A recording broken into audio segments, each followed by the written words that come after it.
नमस्कार, श्री स्वामी समर्थ. तुमचं स्वागत आहे माझ्या यूट्यूब चॅनलमध्ये. आणि आज मी तुम्हाला एकदम सुंदर गावरान अशी सिंपल आणि म्हणतात ना सात्विक अशी मी रेसिपी दाखवणार आहे. ती म्हणजे भाजी आणि भाकरीची बरं का.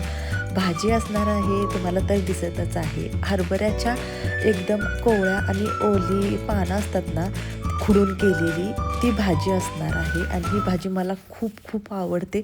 लहानपणी तर आम्ही दुसऱ्यांच्या शेतात ही भाजी खुडायला जायचो बरं का. आणि आता इथं पुण्यात पण मिळते, पण अशी ओरबडून आणलेली भाजी असते ना तशा पद्धतीची ही भाजी असते. पण ही मला गावाकडून माझ्या सासूबाईंनी दिलेली आहे. खूप सुंदर अशी बघा ना, कवळी आणि एकदम लुसलुशीत आहे. फक्त वरचा देठ देठ खुडलेला आहे असा. ही भाजी देऊन आणून 2 दिवस झाले होते. आणि भाजी जर शेतातनं डायरेक्ट काढून आणली असेल आणि ताजी ताजी तुम्ही करणार असाल तर नाही धुतली तरी चालेल. फक्त काही आळी वगैरे आहे का बघायचं, झटकायची आणि नाही धुतली तरी तसंच केलं तरी चालेल. खूप चवीला लागते तशी. पण ही आधीच तिने 2 दिवस खुडून आणली होती आणि मी 2 दिवस परत घरी ठेवली होती. त्यामुळे म्हटलं की धुवून घ्यावी. पण डायरेक्ट मी शेतातून आणली असती तर मी डायरेक्ट न धुताच केली असती, कारण त्याचे आंबट चव आणि हे खूप मस्त लागतं बरं का. तरी तर भाजी धुवून झालेली आहे. तुम्ही चिरणार असाल तर चिरा किंवा नाही चिरलं तरी पण चालेल.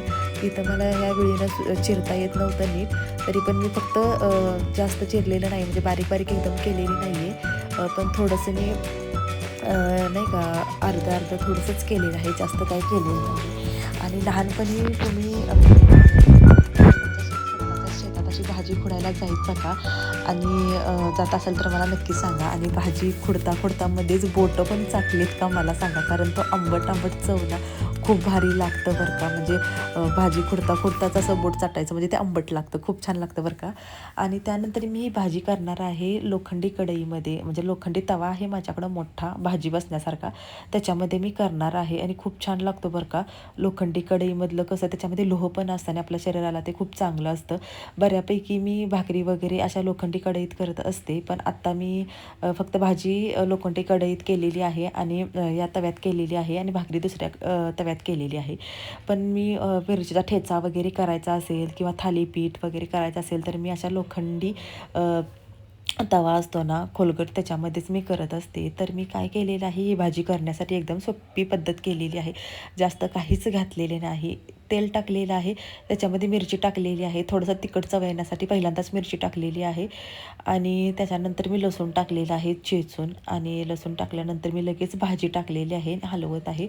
आणि जास्त काही बाहेर वगैरे सांडली नाही आहे भाजी, तरी पण सांडू शकते. त्यामुळे व्यवस्थित हे करा, कारण खूप किंमत आहे या भाजीला, शक्यतो कुठं मिळत नाही. आणि एवढीशी भाजी जवळजवळ 100 रुपयेच्या दरम्यान मिळत असते.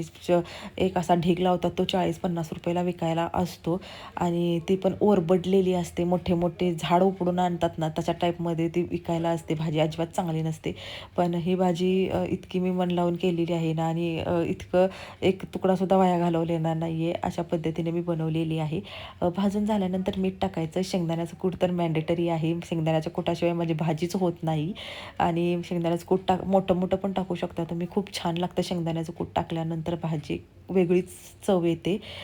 त्यानंतर हे मी आता थोडंसं मीठ वगैरे सगळंच टाकलेलं आहे. त्यानंतर मी आता त्याच्यावर झाकून ठेवणार आहे. झाकले की एक 5 मिनटं जरी तुम्ही बारीक गॅसवर ठेवलं तर भाजी खूप छान बनते. तुम्हाला पुढे दिसेलच किती सुंदर भाजी झालेली आहे ते.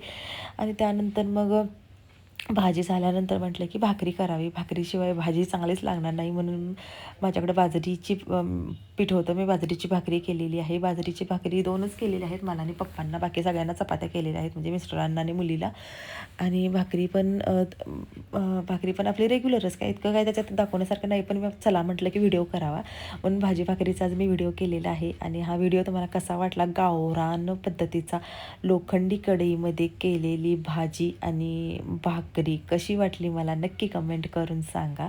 थोडासा पाण्याचा शिंतोडा टाकलेला आहे आणि भाजी मी वाफायला ठेवलेली आहे. 5 मिनिटानंतर आपली भाजी तयार झालेली आहे. इथे कशी दिसते भाजी बघाच तुम्ही, खूप सुंदर अशी दिसत आहे भाजी. आणि चव तर एक नंबर लागत होती, कारण गावाकडची आहे शेवटी भाजी, त्यामुळे चव तर एकदम भन्नाटच लागणार आहे.